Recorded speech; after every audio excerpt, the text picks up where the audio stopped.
लेते हैं तुनिशा मौत मिस्ट्री की। तुनिशा सुसाइड केस में बड़ी खबर आपको बता दें, पुलिस ने आज 2 लोगों को पूछताछ के लिए बुलाया है। इस मामले में अब तक 25 लोगों के बयान दर्ज हो चुके हैं। पुलिस के मुताबिक उसने तुनिशा की मां, मामा, मौसी और ड्राइवर को भी बुलाया है। इन 4 लोगों से आज पूछताछ होनी है। तुनिशा सुसाइड केस को लेकर पुलिस अपनी जांच पड़ताल को आगे बढ़ाती हुई नजर आ रही है और ऐसे में आज एक बार फिर से तुनिशा की मां के साथ पूछताछ करेगी पुलिस की टीम। तो सबूत के तौर पर अभी तक मुंबई पुलिस के हाथ कुछ भी ऐसा ठोस सबूत नहीं लगा है जो कोर्ट में पेश किया जा सके। कल कोर्ट में पेश किया गया था, रिमांड 2 दिन के लिए बढ़ा दी गई है, लेकिन अब जब कोर्ट में पेश किया जाएगा तो मां का और मामा का जो बयान है वो बहुत महत्वपूर्ण हो जाता है।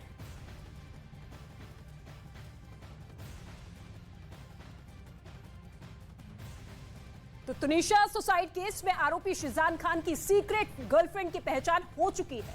पुलिस के मुताबिक बात करें तो वो मुंबई की ही रहने वाली है, यानी कि टीवी इंडस्ट्री से ही जुड़ी हुई है। लेकिन सवाल यह है कि मुंबई वाली वो गर्लफ्रेंड है कौन और पुलिस उससे कब पूछताछ करने वाली है। अब तक की जांच में पुलिस को और क्या जानकारी हाथ लगी है, इस रिपोर्ट में देखिए।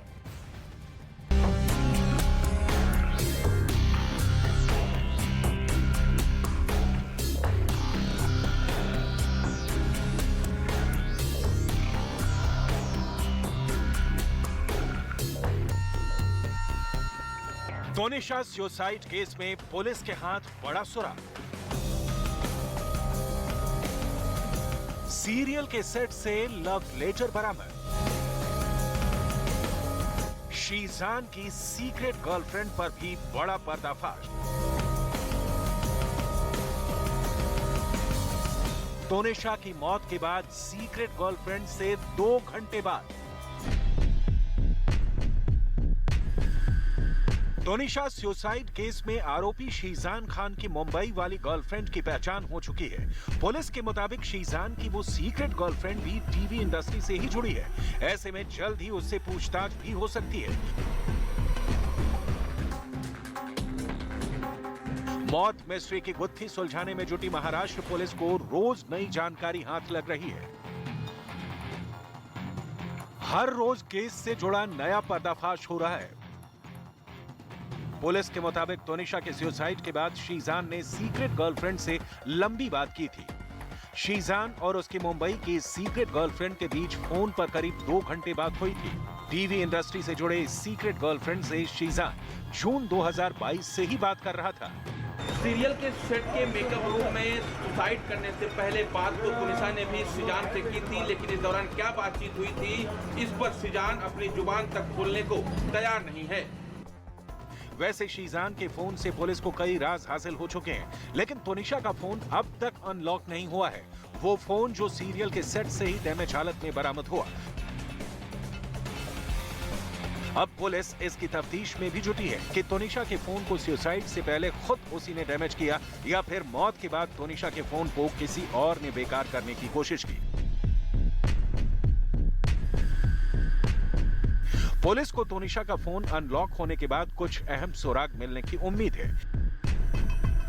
जांच के दौरान पुलिस 2 आईफोन समेत 3 फोन जब्त कर चुकी है, जिसमें शीजान के फोन से सीक्रेट गर्लफ्रेंड के साथ करीब 250 से 300 पेज की चैट भी मिल चुकी है। पता यह भी चला है कि शीजान अपनी सीक्रेट गर्लफ्रेंड से कई चैट डिलीट भी कर चुका है। ऐसे में अब पुलिस डिलीट चैट को रिट्रीव करने की कोशिश में जुटी है। सच जानने के लिए पुलिस कस्टडी में शीजान से पूछताछ लगातार जारी है। उससे दिन में कई बार लॉकअप से बाहर निकालकर पूछताछ हो रही है। पुलिस का यह भी कहना है कि वो जांच में सहयोग नहीं कर रहा है। इससे पहले शीजान की कस्टडी के लिए पुलिस ने कोर्ट में जो रिमांड कॉपी पेश की, उसके जरिए भी केस से जुड़ी कई बड़ी बातें सामने आई। रिमांड कॉपी के मुताबिक मौके से 10 इंच लंबी कपड़े की पट्टी बरामद हुई। कपड़े के इस पट्टी को काट कर बनाया गया था। सीरियल के सेट पर पड़ताल के दौरान पुलिस को एक पेपर भी मिला, जिसके एक किनारे पर शीजान लिखा हुआ था और उसके नीचे तुनिशा लिखा हुआ था। उसके बीच इंग्लिश में लिखा हुआ था, he is blessed to have me as a coactor. वो पुलिस के मुताबिक अब तक की जांच में यह साफ हो चुका है कि शीजान का दूसरी लड़की से भी अफेयर था। उसी लड़की से तुनिशा की मौत के बाद करीब 2 घंटे तक बात की थी। ऐसे में अब पुलिस शीजान की मुंबई वाली उस सीक्रेट गर्लफ्रेंड से भी पूछताछ की तैयारी में जुटी है, ताकि डिलीट चैट का सच सामने आ सके।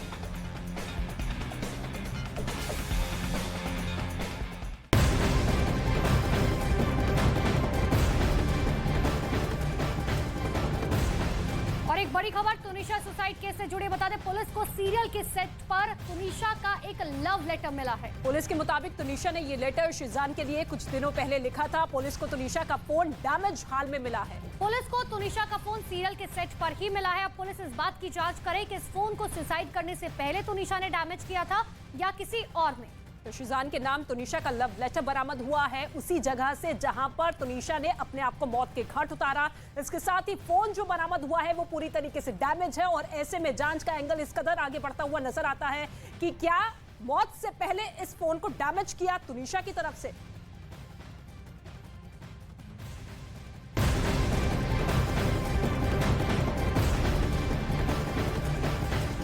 तुनिशा शर्मा खुदकुशी मामले में एक्टर शीजान खान पुलिस को सही जवाब नहीं दे रहा और ना तो वो पुलिस की जांच में मदद कर रहा है। हालांकि पुलिस शीजान खान के मोबाइल से सबूत मिलने का दावा कर रही है। इसके अलावा पुलिस शीजान की सीक्रेट गर्लफ्रेंड से हुई डिलीट चैट को भी रिट्रीव करवा रही है।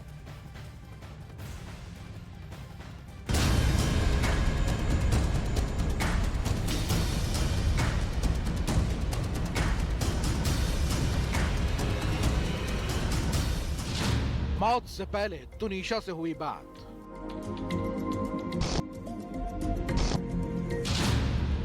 मौत वाले दिन सीक्रेट गर्लफ्रेंड से चैट।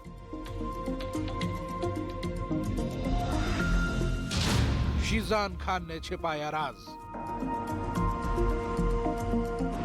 तुनिशा सुसाइड केस में आरोपी शीजान ने पुलिस को जितना बताया उससे कहीं ज्यादा राज उसने पुलिस से छिपाया और उसका ये राज अब उसके व्हाट्सएप चैट से बाहर आ रहा है। जांच में पता चला है कि शीजान खान ने अपनी एक सीक्रेट गर्लफ्रेंड से 2 घंटे बात की थी। सीक्रेट गर्लफ्रेंड से शीजान की उसी दिन बात हुई थी जिस दिन तुनिशा ने आत्महत्या की। जांच में पता लगा है कि शीजान ने अपनी सीक्रेट गर्लफ्रेंड से किए चैट भी डिलीट किए, जिसे अब पुलिस रिट्रीव करवा रही है, जिससे ये पता लगाया जा सके कि आखिर उस दिन शीजान खान और उनकी सीक्रेट गर्लफ्रेंड के बीच क्या बात हुई थी।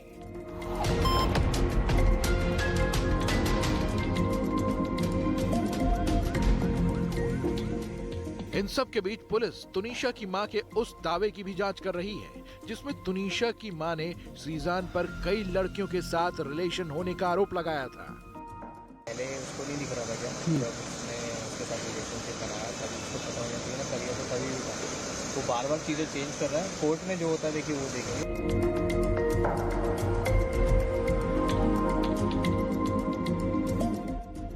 पुलिस की जांच में यह भी पता लगा है कि सुसाइड के कुछ देर पहले एक्टर तुनिशा शर्मा ने शीजान खान से बातचीत की थी।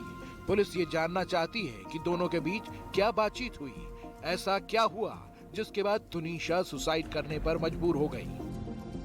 पुलिस ने 2 दिन पहले ही घटना के सीन को रिक्रिएट किया था ताकि ये पता लग सके कि सीरियल के सेट पर घटना वाले दिन क्या माहौल था, शीजान की मौजूदगी कहां थी, किन हालात में तुनिशा ने आत्महत्या की। इसके लिए 2 घंटे तक पुलिस ने शीजान खान के साथ मौके पर पूरा सीन रिक्रिएट किया। जांच में जुटी पुलिस की टीम का यह दावा है कि शीजान जांच में बिल्कुल भी सहयोग नहीं कर रहा है। शीजान पर बार बार बयान बदलने के आरोप लग रहे हैं। शीजान एक ही सवाल का अलग अलग समय पर अलग अलग जवाब दे रहा है। इन सब के बीच तुनिशा के रिश्तेदार इस केस में एक दूसरे एंगल की ओर भी इशारा कर रहे हैं। परिवार वालों का दावा है कि शीजान के साथ रिलेशन के दौरान तुनिशा के व्यवहार में कई बदलाव देखे गए थे। दावा किया जा रहा है कि उसने हिजाब पहनना शुरू कर दिया था। परिवार की मांग है कि पुलिस को इस एंगल की भी जांच करनी चाहिए। फिलहाल शीजान शुक्रवार तक पुलिस कस्टडी में है। पुलिस की कोशिश होगी कि वो इस केस से जुड़े सवालों के जवाब शीजान से ढूंढ पाए ताकि शीजान की अगली पेशी में वो कोर्ट के सामने केस से जुड़े अहम फैक्ट को सामने रख पाए।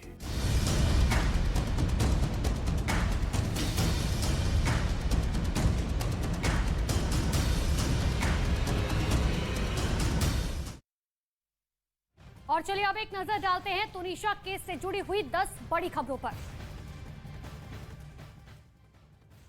तुनिशा सुसाइड केस में पुलिस को सीरियल के सेट से एक लव लेटर मिला है। पुलिस के मुताबिक ये लव लेटर शीजान ने कुछ दिन पहले ही लिखा था और आत्महत्या से पहले भी सीरियल के सेट पर तुनिशा और शीजान के बीच बातचीत हुई थी। पुलिस शिजान खान की सीक्रेट गर्लफ्रेंड की पहचान करने का भी दावा कर रही है। पुलिस का मानना है कि 24 दिसंबर को तुनिशा की आत्महत्या के बाद शिजान ने अपनी सीक्रेट गर्लफ्रेंड से बात की थी। शिजान की सीक्रेट गर्लफ्रेंड मुंबई में ही रहती है और टीवी इंडस्ट्री में काम किया करती है। पुलिस सूत्रों की माने तो जल्द ही उसका बयान दर्ज किया जाएगा। शिजान से ब्रेकअप होने के बाद तुनिशा की मां ने शिजान से बात की थी और उसे समझाने की कोशिश भी की थी।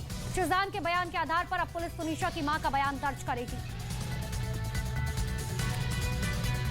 शिजान खान पर जांच में पुलिस का सहयोग नहीं करने का आरोप है। पुलिस का यह भी कहना है कि शिजान खान सवालों के सही जवाब नहीं दे रहा है। तुनिशा केस में शिजान खान से पूछताछ लगातार जारी है।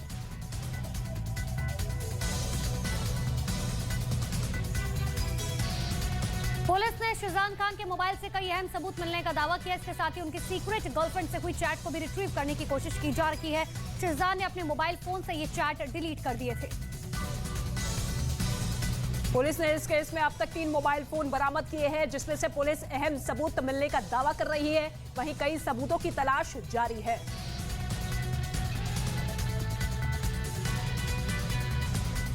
पुलिस का दावा है कि शिजान अपनी सीक्रेट गर्लफ्रेंड के साथ जून 2022 से ही बात कर रहा था। उसने अपनी गर्लफ्रेंड के साथ किए गए कई चैट्स भी डिलीट कर चुका है, जिससे पुलिस का शक और गहरा गया है।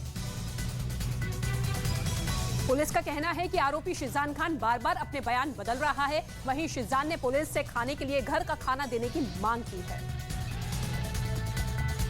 तुनिशा सुसाइड केस में शिजान खान पुलिस के रिमांड में है। बुधवार को कोर्ट ने शिजान के पुलिस रिमांड को 2 दिनों के लिए बढ़ा दिया था। तुनिशा के परिजनों का यह भी आरोप है कि शिजान से मुलाकात के बाद उसके व्यवहार में बदलाव आ गया था और वो हिजाब भी पहनने लगी थी। तुनिशा के परिजनों ने पुलिस से इस एंगल से भी जांच करने की मांग की है।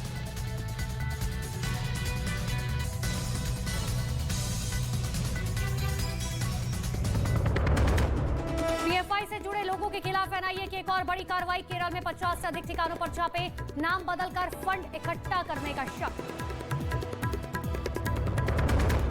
जम्मू कश्मीर पर गृह मंत्री अमित शाह की आज भी हाई लेवल बैठक। कल हुई बैठक में जम्मू कश्मीर में राष्ट्रीय सुरक्षा ग्रिड को मजबूत करने का फैसला। फिल्म पठान विवाद पर पहली बार बोले सेंसर बोर्ड के चेयरमैन प्रसून जोशी। कहा रिलीज से पहले गाने सहित जरूरी बदलाव के लिए निर्माताओं को दिया गया है निर्देश।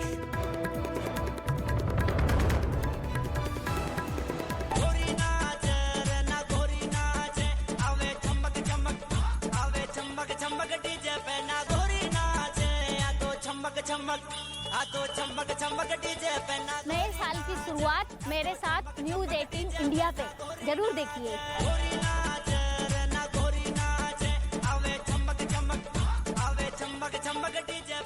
ऑस्ट्रेलिया समेत कई देश अपने नागरिकों के लिए ट्रैवल अलर्ट जारी कर चुके हैं, जिसमें इन देशों ने वहां रहने वाले अपने नागरिकों को सावधान रहने और भीड़-भाड़ वाले इलाकों में न जाने की सलाह दी। जिसके बाद इस्लामाबाद पुलिस ने शहर की सुरक्षा बढ़ा दी।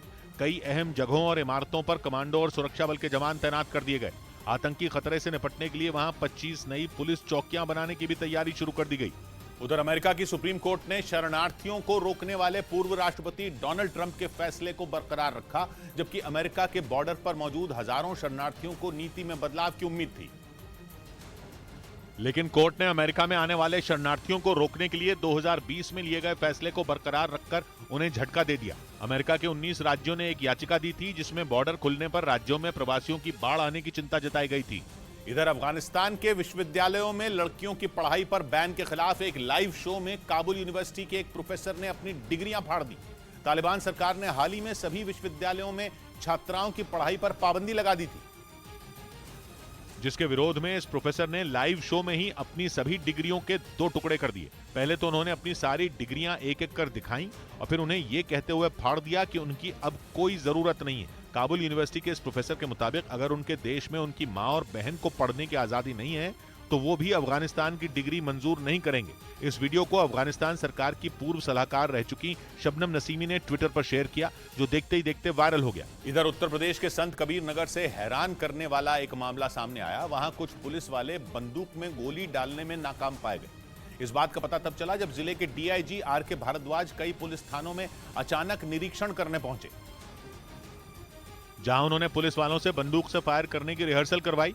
लेकिन हैरानी तब हुई जब खलीलाबाद थाने में तैनात एक सब इंस्पेक्टर बंदूक में ठीक तरीके से गोली भी नहीं डाल पाए। जिस पर डीआईजी ने सवाल उठाया तो उस पुलिस वाले के जवाब से सब हक्के बक्के रह गए। ऐसा फैल जिससे चोट न लगे। इसके बाद डीआईजी ने थाने में तैनात दूसरे पुलिस वालों से भी बंदूक चलवा कर देखी, लेकिन वहां के ज्यादातर पुलिसकर्मी डीआईजी के सामने इस टेस्ट में फेल हो गए, क्योंकि डीआईजी ने एक एक कर उस थाने में मौजूद सभी पुलिसकर्मियों के हाथों में बंदूक थमाई। लेकिन एक के बाद एक ज्यादातर पुलिस वालों का यही हाल रहा। उस सब इंस्पेक्टर के बाद हाथों में बंदूक लिए खड़े एक दूसरे पुलिसकर्मी ने भी डीआईजी के सवाल का अजीबोगरीब जवाब दिया। इससे क्या निकलता है? सर, इसी आवाज निकलती। थाने में यह हालात देखने के बाद डीआईजी ने भरोसा दिया कि जल्द ही ऐसे पुलिसकर्मियों को ट्रेनिंग दी जाएगी। कर्मी को अब हम लोग पूरा करेंगे with rehearsal, with proper training, जो कि पहले नहीं हुई थी। डीआईजी ने यह निरीक्षण इमरजेंसी में बनने वाले हालात से निपटने के लिए किया, जिसमें कई पुलिस वाले फेल हो गए। ईरान के मीडिया की तरफ से जारी किए गए एक वीडियो के जरिए इजराइल को खुली धमकी दी गई। इजराइल को यह चेतावनी दी गई कि अगर उसने ईरान के परमाणु ठिकाने की तरफ देखा तो उसके शहर तेल अवीव को तबाह कर दिया जाएगा, जिसके लिए ईरान की मिसाइलों ने मोर्चा संभाल रखा है। ईरान के मीडिया ने जो एनिमेशन वीडियो जारी किया उसमें एक साथ कई मिसाइलें हमले के लिए उड़ती दिखाई दी। ईरान के मीडिया के मुताबिक इन मिसाइलों के निशाने पर इजराइल का तेल अवीव शहर था। कहा गया कि अगर ईरान के परमाणु ठिकाने पर हमला हुआ तो इजराइल का शहर तेल अवीव मलबे में बदल जाएगा। वीडियो के जरिए इजराइल को यह तक धमकी दी गई कि उसके हमला करने वाले विमानों को उतरने के लिए जमीन तक नहीं मिलेगी, यानी अगर वो हमले के बाद बचकर लौट भी गए तो इजराइल में लैंड नहीं कर पाएंगे, क्योंकि दावा किया गया कि ईरान इजराइल के एक एक एयरबेस को खंडहर बना देगा। और इसके लिए वीडियो में ईरान के हमले के दूसरे चरण का भी जिक्र किया गया, जिसमें उसकी खतरनाक हाइपरसोनिक मिसाइलों के इस्तेमाल को दिखाया गया और यह बताया गया कि सिर्फ 7 मिनट में इजराइल के किसी भी ठिकाने को नेस्त नाबूद कर दिया जाएगा। इस वीडियो के मुताबिक ईरान की कई हाइपरसोनिक मिसाइलें इजराइल को जवाब देने के लिए पूरी तरह तैयार हैं और पहले हमले के तुरंत बाद उन्हें वार करने के लिए छोड़ दिया जाएगा। दावा किया गया कि ईरान के पास आवाज की रफ्तार से 10 गुना ज्यादा तेज उड़ने वाली हाइपरसोनिक मिसाइलें हैं, जो अपने साथ 1000 किलोग्राम तक विस्फोटक ले जा सकती हैं और इनके एक ही वार से इजराइल का तेल अवीव शहर धूल में मिल जाएगा। जबकि इजराइल के एक न्यूक्लियर रिसर्च सेंटर को भी बर्बाद कर देने की चेतावनी दी गई। ईरान के मीडिया के मुताबिक कुछ रोज पहले इजराइल ने ईरान के परमाणु ठिकाने पर हमले का पूरा प्लान तैयार कर लिया था, क्योंकि वो ये नहीं चाहता कि ईरान परमाणु बम बनाने में कामयाब हो जाए। इसी वजह से इजराइल उसे हर हाल में रोकने में जुटा है। दावा किया गया कि इजराइल ने अमेरिका के साथ मिलकर कुछ रोज पहले जो सैन्य अभ्यास किया था वो हमले की तैयारी के लिए ही किया था और किसी भी दिन इजराइल ईरान के परमाणु ठिकानों को अपना निशाना बना लेता। इसीलिए एक वीडियो के जरिए इजराइल को हमला न करने की नसीहत दी गई। हालांकि इससे पहले ईरान ने एक एनिमेशन वीडियो जारी कर सऊदी अरब को भी चेतावनी दी थी, जिसमें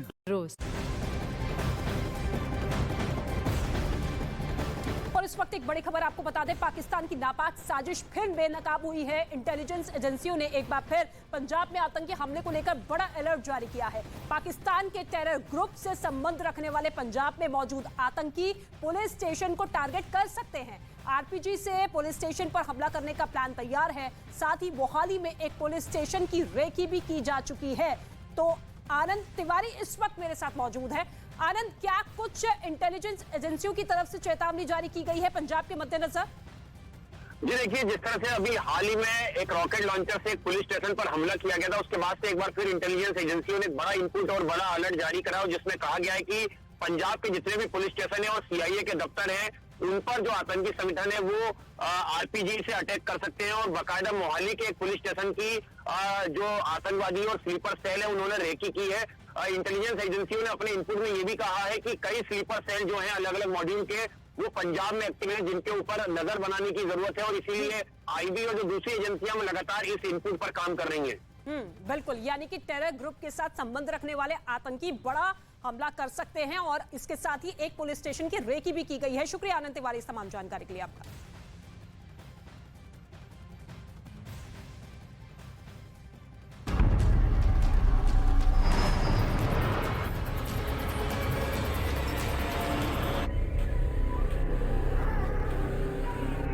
कि जिस मॉडल के आधार पर 80 करोड़ लोगों का आंकड़ा निकाला गया था वो काफी सटीक था, लेकिन चीन के लिए यह आंकड़ा डराने वाला जरूर है, क्योंकि जिस तरह चीन के अस्पताल और वहां की स्वास्थ्य सुविधाएं दम तोड़ चुकी हैं, आने वाले महीने टेंशन बढ़ाने वाले होंगे। ऊपर से बदहाल हो चुकी अर्थव्यवस्था भी चीन की टेंशन बढ़ा रही है।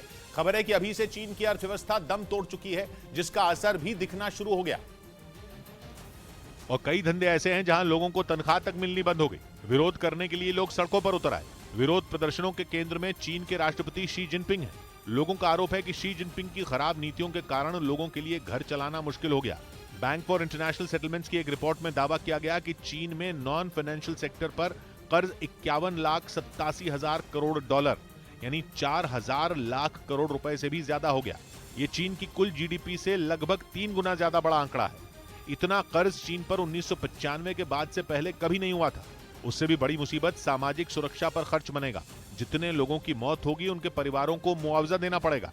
इधर उत्तर प्रदेश में निकाय चुनाव पर एक दिन पहले आए हाई कोर्ट के फैसले के बाद यूपी सरकार एक्शन में आ गई। सरकार ने हाई कोर्ट के आदेश पर आयोग का गठन कर दिया, जिसमें रिटायर्ड जज राम अवतार सिंह को अध्यक्ष बनाया गया। 5 सदस्यों का आयोग नए सिरे से ओबीसी समुदाय के लिए आरक्षित सीटें तय करेगा। हालांकि ये साफ नहीं है कि सरकार बिना आरक्षण के निकाय चुनाव कराएगी या आयोग की रिपोर्ट का इंतजार करेगी।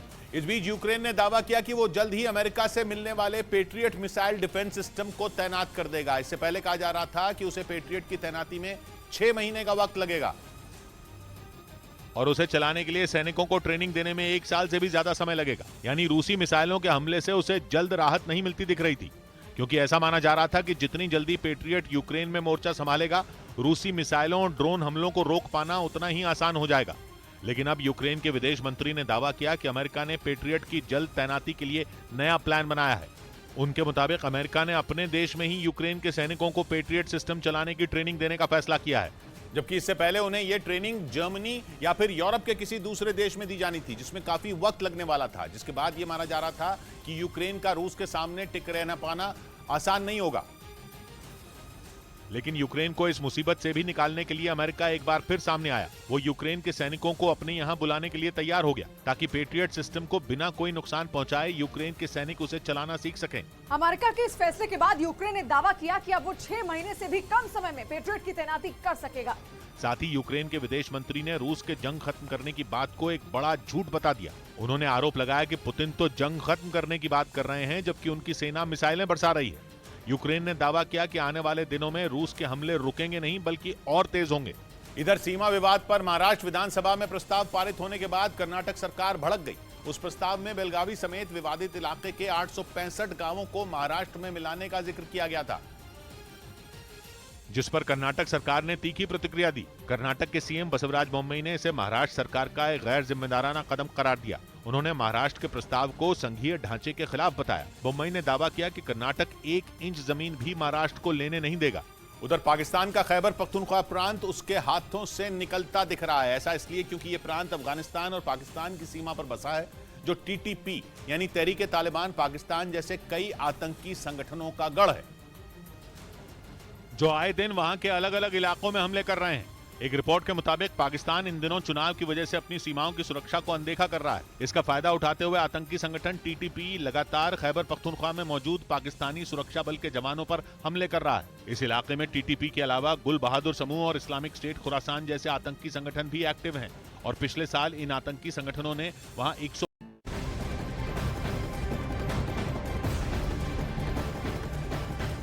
और इस वक्त एक बड़ी खबर मिल रही है। गृह मंत्री अमित शाह की तरफ से बीएसएफ के प्रहरी ऐप और मैनुअल का उद्घाटन किया गया है। इस दौरान बीएसएफ के अधिकारी भी मौजूद रहे। बीएसएफ का प्रहरी ऐप और मैनुअल लॉन्च किया गया है गृह मंत्री अमित शाह की तरफ से। कुछ देर पहले इसे लॉन्च किया गया देश के गृह मंत्री अमित शाह की तरफ से, और इसमें बीएसएफ के तमाम अधिकारी भी मौजूद रहे। ये तस्वीरें हम आपको दिखा रहे हैं जब अमित शाह और बीएसएफ के तमाम अधिकारी यहां पर मौजूद रहे। प्रहरी और मैनुअल ऐप का उद्घाटन किया गया। 20 दिसंबर को टीटीपी ने दक्षिण वजीरिस्तान में एक पुलिस स्टेशन पर धावा बोल दिया था और वहां से आतंकी हथियार लूटकर फरार हो गए थे। और इन आतंकी घटनाओं को देखकर यह अंदाजा लगाया जा रहा है कि खैबर पख्तूनख्वा पर तहरीके तालिबान पाकिस्तान की निगाह टेढ़ी हो चुकी है। माना जा रहा है कि पाकिस्तान के ढीले रवैये की वजह से इस प्रांत पर आतंकियों का कब्जा हो सकता है, क्योंकि खैबर पख्तूनख्वा में आतंकी पाकिस्तान की सेना पर भारी पड़ रहे हैं। असल में अफगानिस्तान पर तालिबान के कब्जे के बाद से ही कई आतंकी संगठन पाकिस्तान में आतंकी अभियान चलाने में जुटे हैं। उन्हें यह लग रहा है कि वो लामबंद होकर पाकिस्तान पर कब्जा कर लेंगे। इसी वजह से टीटीपी अपनी ताकत बढ़ाने में जुटा है। और इसी कड़ी में उसने कुछ रोज पहले बलूचिस्तान में एक्टिव मकरान गिरोह से हाथ मिला लिया। खबर है कि टीटीपी और मकरान गिरोह बलूचिस्तान और खैबर पख्तूनख्वा में बड़े हमले की ताक में है और ऐसा हुआ तो पाकिस्तान की मुश्किलें बढ़नी तय हैं। इस बीच पाकिस्तान के विदेश मंत्री बिलावल भुट्टो ने पूर्व प्रधानमंत्री इमरान खान पर आतंकियों से समझौते का आरोप मढ़ दिया, क्योंकि पाकिस्तान में आतंकी संगठन टीटीपी यानी तहरीके तालिबान पाकिस्तान के हमलों की वजह से हड़कंप मचा हुआ है और पिछले कुछ दिनों से पाकिस्तान में आतंकी हमलों की संख्या लगातार बढ़ती जा रही है। 23 दिसंबर को तहरीके तालिबान पाकिस्तान के एक हमलावर ने इस्लामाबाद में घुसकर बड़ा आत्मघाती हमला किया था। इस घटना में पुलिस के एक अधिकारी की मौत हो गई थी, जबकि कई लोग घायल हो गए थे। लेकिन पाकिस्तान में बढ़ते आतंकी हमलों के लिए बिलावल भुट्टो ने इमरान खान को दोषी ठहरा दिया। उन्होंने आरोप लगाया कि इमरान खान ने प्रधानमंत्री रहते हुए आतंकी संगठन टीटीपी से बातचीत की इजाजत देकर पाकिस्तान को घुटनों पर ला दिया था और उनकी वजह से पाकिस्तान आतंकियों का गढ़ बनता जा रहा है। वहीं पाकिस्तान में बढ़ते आतंकी खतरों की वजह से पुलिस ने इस्लामाबाद और उसके आसपास के इलाकों में सुरक्षा सख्त कर दी, क्योंकि आशंका ये जताई गई कि आतंकियों ने इस्लामाबाद को दहलाने की पूरी तैयारी कर ली है, जिसे देखते हुए अमेरिका, ब्रिटेन, सऊदी अरब और ऑस्ट्रेलिया समेत कई देश अपने नागरिकों के लिए ट्रैवल अलर्ट जारी कर चुके हैं, जिसमें इन देशों ने वहां रहने वाले अपने नागरिकों को सावधान रहने और भीड़-भाड़ वाले इलाकों में न जाने की सलाह दी। जिसके बाद इस्लामाबाद पुलिस ने शहर की सुरक्षा बढ़ा दी। कई अहम जगहों और इमारतों पर कमांडो और सुरक्षा बल के जवान तैनात कर दिए गए। आतंकी खतरे से निपटने के लिए वहां 25 नई पुलिस चौकियां बनाने की भी तैयारी शुरू कर दी गई। उधर अमेरिका की सुप्रीम कोर्ट ने शरणार्थियों को रोकने वाले पूर्व राष्ट्रपति डोनाल्ड ट्रंप के फैसले को बरकरार रखा, जबकि अमेरिका के बॉर्डर पर मौजूद हजारों शरणार्थियों को नीति में बदलाव की उम्मीद थी। लेकिन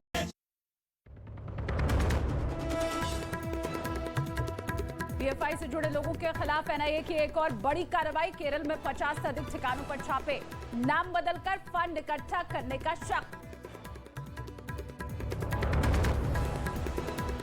जम्मू कश्मीर पर गृह मंत्री अमित शाह की आज भी हाई लेवल बैठक। कल हुई बैठक में जम्मू कश्मीर में राष्ट्रीय सुरक्षा ग्रिड को मजबूत करने का फैसला।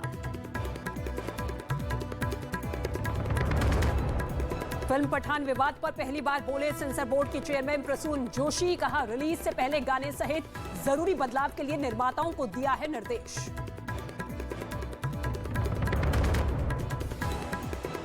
प्रधानमंत्री मोदी का पश्चिम बंगाल दौरा। कल 7,800 करोड़ से अधिक की परियोजनाओं का करेंगे उद्घाटन। वंदे भारत एक्सप्रेस को दिखाएंगे हरी झंडी। तुनीशा मौत मामले में और तेज हुई पुलिस की जांच। सूत्रों के मुताबिक शीजान की सीक्रेट गर्लफ्रेंड की हुई पहचान। पुलिस जल्द कर सकती है पूछताछ। कंबोडिया के होटल में लगी भीषण आग में 12 लोगों की मौत हुई। हादसे में 100 से ज्यादा लोग घायल, कई लोगों की तलाश जारी। चीन में कोरोना से हालात हुए और खराब। अस्पतालों में मरीजों के लिए जगह नहीं, सड़क पर इलाज कराने को मजबूर लोग। बर्फीले तूफान से अमेरिका के कई शहरों में हालात हुए बेकाबू। न्यूयॉर्क के बफलो में हर तरफ सिर्फ बर्फ ही बर्फ। तूफान से अब तक 60 लोगों की मौत। न्यूज 18 इंडिया लगातार बना हुआ है देश का नंबर 1 न्यूज चैनल। दर्शकों ने खबरों के लिए न्यूज 18 इंडिया पर जताया भरोसा।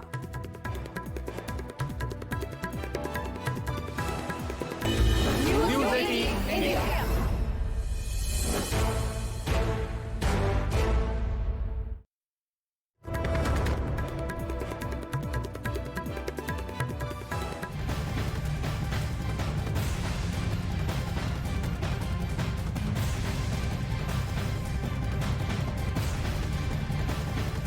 नमस्कार, स्वागत है आप सभी का। मैं हूं आपके साथ ऋतिका सिंह और आप देख रहे हैं देश का number 1 news channel news 18 India, जिसकी बादशाहत लगातार कायम है। नमस्कार, मैं हूं आपके साथ अनुपमा झा। सबसे सटीक और भरोसेमंद खबरों के लिए देश ने एक बार फिर से न्यूज 18 इंडिया पर भरोसा जताया है। नमस्कार, साथ आपके मैं हूं शालिनी कपूर तिवारी। न्यूज 18 इंडिया देश का नंबर 1 चैनल बना हुआ है। हम पर भरोसा जताने के लिए आप सभी का बहुत बहुत धन्यवाद।